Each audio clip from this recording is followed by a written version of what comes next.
Meron akong taong nakilala, sikat sa TV, radyo at media, inaabangan lagi ang kanyang programa. Sa buong mundo ay kilala siya, tagapagtanggol ng may mga problema. Pagkataksyon nito'y aasahan mo, Siya ay si Jay Apales on board J-Channel Mike York, di hangang-hanga sa'yo, mahirap ka man umayaman, wala siyang kinikilingan, basta't ika'y nasa katwiran.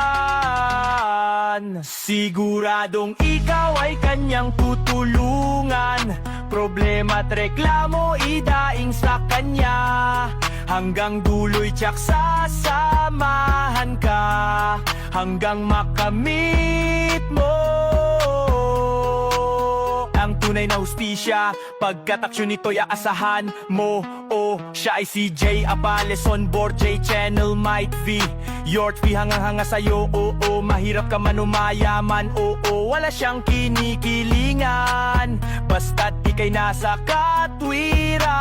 Siguradong ikaw ay kanyang tutulungan, usaso na nabadlahan ng tuyang no board. Siya ay si Jay Apales on board, baka ang bagsak mo ay kalabuso. Siya ay si Jay Apales on board, problema triguradong ikaw ay kanyang tutulungan. Siguradong ikaw ay kanyang tutulungan, problema at reklamo idaing sa kanya.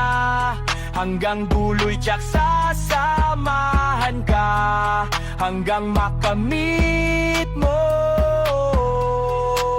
Kung ako sa'yo kabayan ko, wag ka nang manluloko. Maging patas ka sa kapwa mo, panlalamang ay tigilan mo.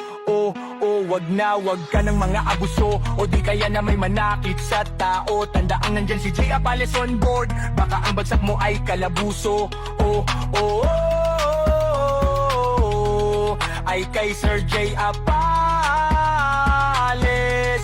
si Joe at Milunga ay kanya at nilungan. Ay kay Sir Jay Apales, ay guradong ikaw ay kanyang tutulungan. Si Gusaso nagabadlahan ay tuyang no board, siya ay si Jay Apales on board, baka ang bagsak mo ay kalabuso. Siya ay si Jay Apales on board, Jay Apales. Siya ay si Jay Apales on board, siya kahanil ka.